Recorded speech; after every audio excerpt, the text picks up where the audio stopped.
Hi, and welcome back to Focal Point AFR Talk. Brian Fisher is my name. The program is Focal Point. Number to call if you want to join the conversation, 888-589-8840, 888-589-8840. Glad to have you react to anything that we have talked about in the program today.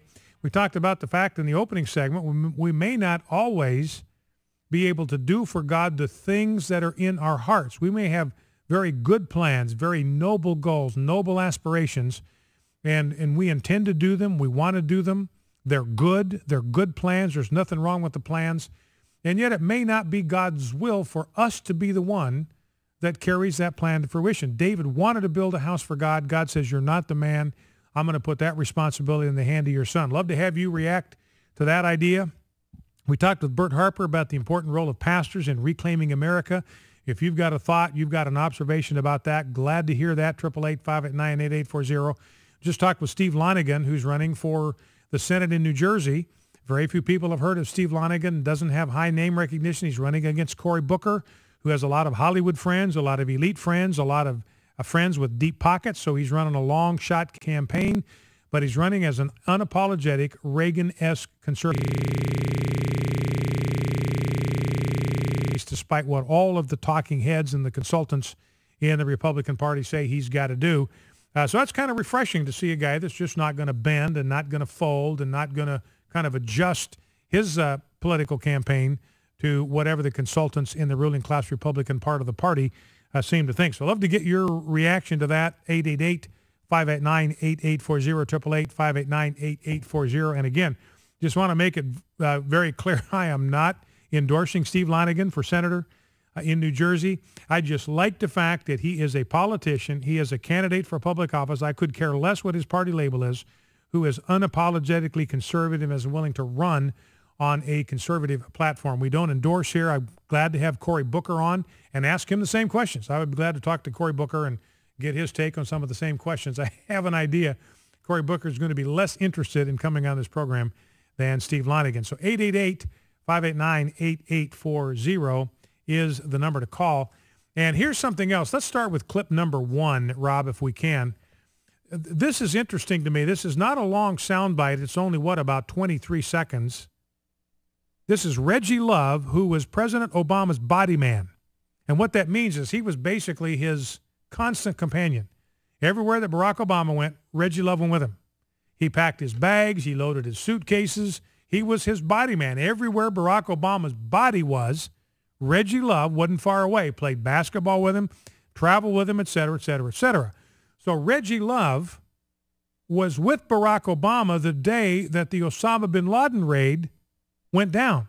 You have seen pictures of the Situation Room. Everybody gathered around the table. Hillary Clinton's got her hand over her mouth, just desperately afraid about what she's seeing unfold on the big screen. President Obama sitting at the corner of the table, kind of all hunched over. In fact, I'll tell you, ladies and gentlemen, I said it at the time, I believe if you go look at that picture, I think the odds are good that he was photoshopped into that picture. You look at it, you look at the size of his head. I mean, I encourage you to go look at that picture, look at the size of his head compared to the size of the head of everybody else in the room. Even people standing in the back of the room, their heads are bigger than his head. And it looks teeny tiny next to the people that he's sitting next to. He looks kind of hunched over and small. I think that got photoshopped in after the deal. I think that Obama's approach to that thing was, hey, if this thing goes south, I don't want to be in the room. I don't want to be anywhere near this thing if it blows up. If it succeeds, if it's an outstanding success, then Photoshop me in there so it looks like I was right on point, but he's there in his windbreaker like he just got off the golf course. So anyway, here is Reggie Love talking about where Obama was when the Osama bin Laden raid went down, and this may confirm what I just suggested. They had to Photoshop him in there because he wasn't there when the thing went down. Now, this video was removed from YouTube. The original link I sent to Emily, who cuts up our video clips, when she went to access it this morning, it wasn't there. It had been taken down. So Jeff Reed, my producer, went out and hunted around and scared up a link. Somebody grabbed that and put it on their website. So we've got the audio and we've got the video. This is so damaging to Barack Obama when you hear what he was doing when the raid on Osama bin Laden was going down, when our Navy SEALs were in harm's way, when they were in a foreign country, they were in hostile territory, their lives were on the line, America's national security was at stake, justice for the 9/11 victims was at stake here. Where was President Obama? We see the picture. We see the people in the Situation Room. You got people in uniform. They're sitting there watching this thing develop and unfold in real time. Where was President Barack Obama when the raid on Osama bin Laden was going down? Here's Reggie Love to tell us. This Sunday, we worked we were there until almost, I think he went on TV at midnight and almost midnight. And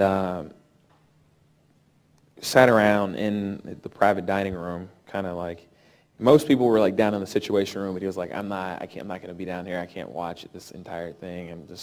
So he, myself, Pete Souza, the White House photographer, and Marvin, we must have played 15 games of spades.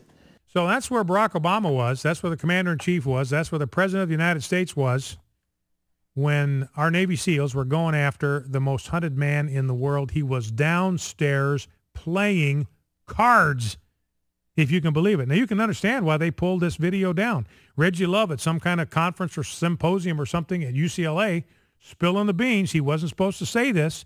He wasn't supposed to say that President Obama was AWOL.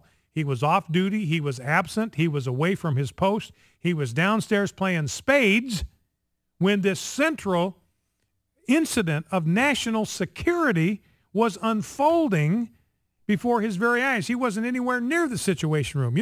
And you got to think, what happens? You're in the Situation Room. You're in communication with people that are on the ground or that are in communication with people that are on the ground over there. What if you need a decision from the commander-in-chief? That's a very fluid situation. Decisions may have to be made. There may even decisions need to be made that need to be made by the commander-in-chief. Where is he? He's downstairs playing cards. That is enormously revealing about our current commander-in-chief. All right, let's go to the phones. Let us start with Sheila in Tampa. Well, no, I'm sorry. Let's jump to John, Lake Charles, Michigan. John, welcome to Focal Point with Brian Fisher. What's on your mind? Yeah, Brian. I'm talking about that senator. Yeah, the candidate for Senate, Steve Lonegan? Yes. Yes, sir. Well, myself, I'm hoping, praying he gets it, because we need somebody like him. But, if you think about it, we did have 12 people at one time, just like him, believing in what he believed in, believing what the Bible believes in, and all 12 of them fall down like dynamos. Now, which 12 are you thinking of, John? When are you thinking about where these 12 people went down? The second Oh, the disciples. Okay, I thought you were talking about political candidates. All right, so you got the 12 disciples. They go down. All right, go ahead. The second election, when Obama won the second time, before he did win, became the president the second time, we had 12 men. Myself, if Ron Marie did get in, and the reason why he got in and stayed, the bottom line is the money he had took him out. Okay, so John, you're talking about the fact that there were conservative candidates wearing the Republican label in 2012, and basically Mitt Romney took them all out because he had more money. Is that what you're saying? Most of them. Yeah. Some got taken out because of lies. Yeah. All right. Well, listen, I appreciate the call, John. And Steve Lonegan talking about the fact he's running a long shot campaign. The early polls have him 30 points down to Cory Booker. He's got no money. Cory Booker's got people in Hollywood, Oprah, and other people, Bill Clinton, giving him big chunks of change because they like him, rising star in Democratic circles. So he is definitely running an uphill campaign. Let's go to Ron in St. Petersburg, Florida. Ron, welcome to Focal Point with Brian Fisher. 888-589-8840, the number to call, by the way. Ron, what's on your mind? Yeah, how you doing? I've been watching your show for the most of the summer. You're on the TV channel down here, not on the radio. Uh-huh. And I was just wondering, you made a comment, or the guy that was on there before, the Republican, that said something about he's pro-life, he's anti-abortion, which I agree with and everything, and there was a anti-gay marriage. But he made a remark that he did not want to raise the minimum wage. I mean, why would somebody say that? Because the minimum wage hurts jobs. It costs jobs. It deprives low-skilled Americans, especially in the black community. It denies them the opportunity to place their foot on the bottom rung of the economic ladder of success. Minimum wage laws hurt the poor. They hurt the people that they claim to be out to help. Okay, well, I'm looking at you here. You seem to be successful. You're obviously not a millionaire, so no, never going to be one.